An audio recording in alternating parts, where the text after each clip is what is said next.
విద్యతోనే జీవితాభివృద్ధి సాధ్యమన్నారు TDP నేత కొండా నరేంద్ర. గురువారం B కొత్తకోటలో ఆయన 10వ తరగతి చదువుతున్న విద్యార్థులకు పరీక్షల మెటీరియల్ను అందజేశారు. బాలికల బాలుర పాఠశాలతో పాటు శ్రీ చైతన్య చిల్డ్రన్స్ అకాడమీలో 10వ తరగతి చదువుతున్న విద్యార్థులకు పరీక్షలు రాసేందుకు ప్యాడ్, 5 పెన్నులు, స్కేల్ను అందించారు. ఈ సందర్భంగా కొండా నరేంద్ర మాట్లాడుతూ 10వ తరగతి విద్యార్థి దశ ఎదుగుదలకు తొలిమెట్టు అన్నారు. 10వ తరగతిలో వచ్చే మార్కులతో పాటు భవిష్యత్తులో చదివే చదువులు కూడా కొలమానమని అన్నారు.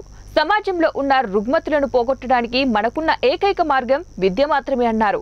అంతకుముందు బాలుర పాఠశాలలో స్కౌట్స్ గైడ్స్ దినోత్సవ సందర్భంగా స్కౌట్స్ నుంచి గౌరవ వందనం స్వీకరించారు.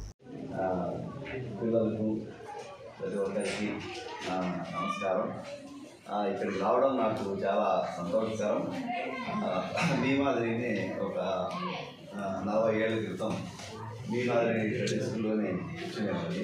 అంటే మాకు స్కూల్ లేదంటే ఎక్కడ చూసుకునేవాళ్ళు, నేలను చూసుకునేవాళ్ళు. నేను ఈ ప్రాంతంలోనే మీ మాదిరినే ఇట్లాంటి స్కూల్లోనే మా కుర్రోళ్ళలోనే 5వ తరగతి వరకు చదువుతున్నాను. చదువు విలువ అంటే ఏమని చాలా బాగా తెలిసిన వాళ్ళు.